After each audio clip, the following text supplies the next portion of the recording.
Okay, we've got William Oldroyd, constraining the outer solar system gap to help find planet X. His program is Astronomy and Planetary Science, and his faculty advisor is Dr. Chad Trujillo. 4 years ago, astronomers discovered that the most distant asteroids in our solar system all have aligned orbits.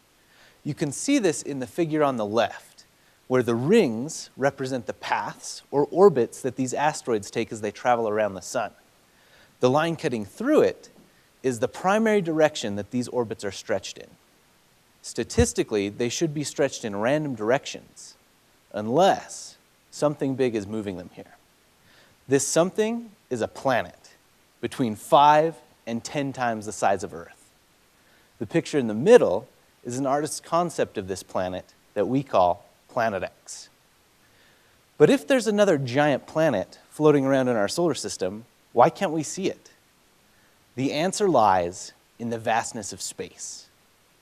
As astronomers, we define the distance between the Earth and the Sun to be 1. Pluto is at about 30 or 3 billion miles away. For context, it took one of our fastest rockets ever, basically a very, very nice camera on one of the biggest spacecraft we had, or a small spacecraft on a big rocket, 10 years just to get there. Our best estimate for the distance to Planet X is 1,000, more than 30 times further than Pluto, and nearly 100 billion miles away. That's so far that we need a really good idea of where the planet is to be able to find it using the biggest and best telescopes in the world. That's where my research comes into play. If we take the asteroids from the figure on the left, the most distant ones, and move them as close as they will ever get to the sun, we get these red dots in the figure on the right.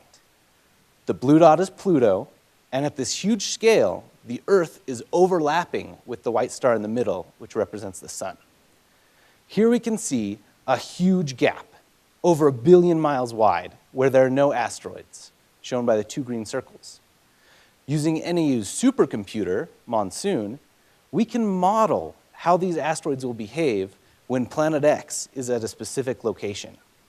This is where things get really exciting. My simulations show that without a Planet X, there's no gap. So because we do see a gap, this supports the Planet X hypothesis.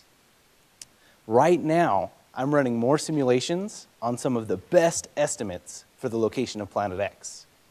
And by taking the best matches of the simulations to the gap that we see, we can narrow in on Planet X, and someday soon, Flagstaff may get to claim the discovery of another 9th planet in our solar system. Thank you.